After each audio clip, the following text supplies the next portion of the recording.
Nobody is immune to mistakes, not even Danny Ainge. When he traded away Paul Pierce, Kevin Garnett, and Jason Terry to the Brooklyn Nets a few years ago, everyone thought he was crazy.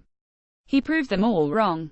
When he drafted Jason Tatum with the second overall pick in last year's NBA draft, everyone called him nuts, and he proved them wrong again. But passing up on Giannis Antetokounmpo, that probably won't be one he'll get to brag about later. In a chat with the Boston Herald's Steve Bulpett, Ainge explained why he elected to pass on Giannis in the 2013 NBA draft, when they elected to sign Kelly Olynyk at 13 instead of the Greek Freak who was still on the table. Giannis was a really bright talent, Ainge recently told the Boston Herald's Steve Bulpett. He was really young. He played on a Pro B team in Greece, and I saw him practice. I met him. He was very skinny. I thought he was absolutely a worthwhile project. But never in a million years did I see him becoming a potential best player in the league type of player. And I saw his potential as a good player because he could handle the ball, and he was long.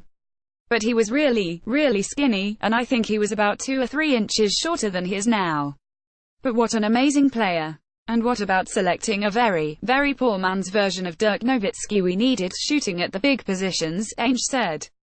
Brad Stevens wasn't hired yet, but even when Doc Rivers was here, he liked his big guys to handle the ball some.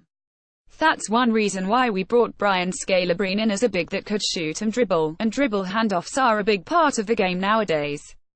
That's why we like Al Horford and lots of guys, but Kelly was a very versatile guy that could play the 4 and the 5, and those guys are hard to find. The thought of Antetokounmpo playing for the C's is one that must be pleasing to any Boston sports fan, and the reminder that Ainge chose to pass up on him 5 years ago must hurt. In the end, we are reminded that not even the man as brilliant as Danny Ainge is immune to making some terrible basketball decisions.